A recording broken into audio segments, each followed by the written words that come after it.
Praise the Lord.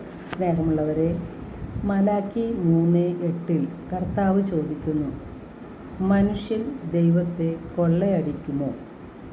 എന്നാൽ നിങ്ങൾ എന്നെ കൊള്ള ചെയ്യുന്നു. എങ്ങനെയാണ് ഞങ്ങൾ അങ്ങയെ കൊള്ള ചെയ്യുന്നതെന്ന് നിങ്ങൾ ചോദിക്കുന്നു. ദശാംശങ്ങളിലും കാഴ്ചകളിലും തന്നെ. ജനം മുഴുവൻ ദൈവത്തെ കൊള്ള ചെയ്യുന്നു എന്ന് ദൈവം പരാതി പറയുകയാണ്.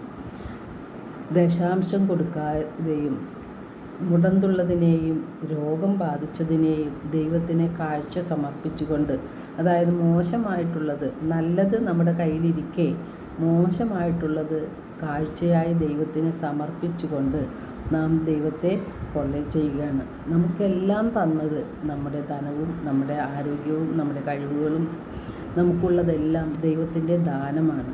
അങ്ങനെ ദൈവത്തിൽ നിന്ന് ദാനമായി ഇതെല്ലാം സ്വീകരിച്ചുകൊണ്ട് ദൈവത്തിന് തിരിച്ചു കൊടുക്കേണ്ട അവസരം വരുമ്പോൾ നാം മോശമായതിനെയും ദശാംശം കൊടുക്കാതെയും ദാനധർമ്മം ചെയ്യാതെയും ദൈവത്തെ കൊള്ളയടിക്കുന്നു എന്ന് കർത്താവ് അരുളി ചെയ്യുകയാണ്. മലാക്കി 3:10 കർത്താവ് അരുളി ചെയ്യുന്നു, ദശാംശം മുഴുവൻ എൻ്റെ കലവറയിലേക്ക് കൊണ്ടുവരുവിൻ, എൻ്റെ ആലയത്തിൽ ഭക്ഷണം ഉണ്ടാകട്ടെ. ഞാൻ നിങ്ങൾക്കായി സ്വർഗ്ഗ കവാടങ്ങൾ തുറന്ന് അനുഗ്രഹങ്ങൾ വർഷിക്കുകയില്ലേ എന്ന് നിങ്ങൾ പരീക്ഷിക്കുവിൻ.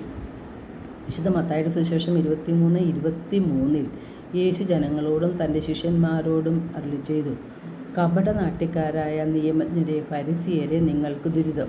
നിങ്ങൾ തുളസി, ചതകുപ്പ, ജീരകം എന്നിവയ്ക്ക് ദശാംശം കൊടുക്കുകയും നിയമത്തിലെ ഗൗരവമേറിയ കാര്യങ്ങളായ നീതി, കാരുണ്യം, വിശ്വസ്തത എന്നിവ അവഗണിക്കുകയും ചെയ്യുന്നു. ഇവയാണ് നിങ്ങൾ ചെയ്യേണ്ടിയിരുന്നത്, മറ്റുള്ളവ അവഗണിക്കാതെ തന്നെ.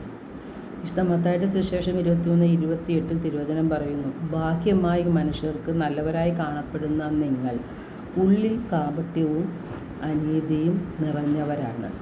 നാം ആചാര അനുഷ്ഠാനങ്ങൾ നടത്തി ബാഹ്യമായി മനുഷ്യർക്ക് നല്ലവരായി കാണപ്പെടുന്നു. എങ്കിലും നമ്മുടെ ഹൃദയവും വിചാരങ്ങളും അറിയുന്ന യേശു പറയുന്നു, നിങ്ങൾ ഹൃദയത്തിൽ കാപട്യവും അനീതിയും സൂക്ഷിക്കുന്നു എന്ന്. എന്തുകൊണ്ടാണ് യേശു അങ്ങനെ പറഞ്ഞത്? മനുഷ്യൻ്റെ ഹൃദയം മറ്റെന്തിനേക്കാളും കാപട്യമുള്ളതും ദുഷിച്ചതുമാണ്. ജെറമിയ 4:14 കർത്താവ് അരുളി ചെയ്യുന്നു, നിന്റെ ഹൃദയത്തിൽ നിന്ന് ദുഷ്ടത കഴുകിക്കളയുക, എന്നാൽ നീ രക്ഷപ്പെടും. എത്ര നാളാണ് നീ ദുഷിച്ച ഹൃദയവും പേറി നടക്കുക? ജെറമിയ 7:5 കർത്താവ് അരുളി ചെയ്യുന്നു, നിങ്ങളുടെ മാർഗങ്ങളും പ്രവൃത്തികളും തിരുത്തി അയൽക്കാരോട് യഥാർത്ഥമായ നീതി പുലർത്തി പരദേശിയെയും അനാഥരെയും വിധവയെയും ചൂഷണം ചെയ്യാതെ ദൈവഹിതപ്രകാരം ജീവിക്കും.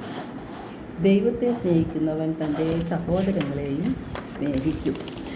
ദശാംശം കൊടുക്കുമ്പോഴും സഹോദരങ്ങളെ സ്നേഹിച്ച് അവർക്ക് നന്മകൾ ചെയ്യുമ്പോഴും നാം സാധാരണ ചിന്തിക്കുന്നത് കൊടുക്കുമ്പോൾ നമുക്ക് നഷ്ടമല്ലേ ഉണ്ടാകുന്നത് എന്നാണ്. അത് സാത്താൻ തരുന്ന ചിന്തകളാണ്, സ്വാർത്ഥ ചിന്തകളാണ്. നാം കൊടുക്കുമ്പോൾ നമുക്ക് 100 ഇരട്ടി ദൈവം തരികയാണ് ചെയ്യുന്നത്. പ്രവർത്തികൾ കൂടാതെയുള്ള വിശ്വാസം അതിൽ തന്നെ നിർജീവമാണ്. ആ വിശ്വാസത്തിന് നമ്മെ രക്ഷിക്കുവാൻ കഴിയുകയില്ല.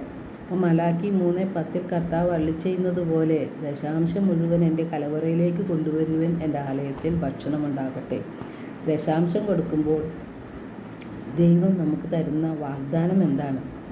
തിരുവചനം പറയുന്നു, സ്വർഗ്ഗ കവാടങ്ങൾ തുറന്ന് നമുക്കായി ദൈവം അനുഗ്രഹങ്ങൾ വർഷിക്കും എന്ന്. അത് പരീക്ഷിച്ച് നോക്കുവാനാണ് ദൈവം നമ്മോട് ആവശ്യപ്പെടുന്നത്. എല്ലാവർക്കും ഒരു നല്ല ദിനം ആശംസിക്കുന്നു. ദൈവം നമ്മെ ഓരോരുത്തരെയും സമൃദ്ധമായി അനുഗ്രഹിക്കട്ടെ.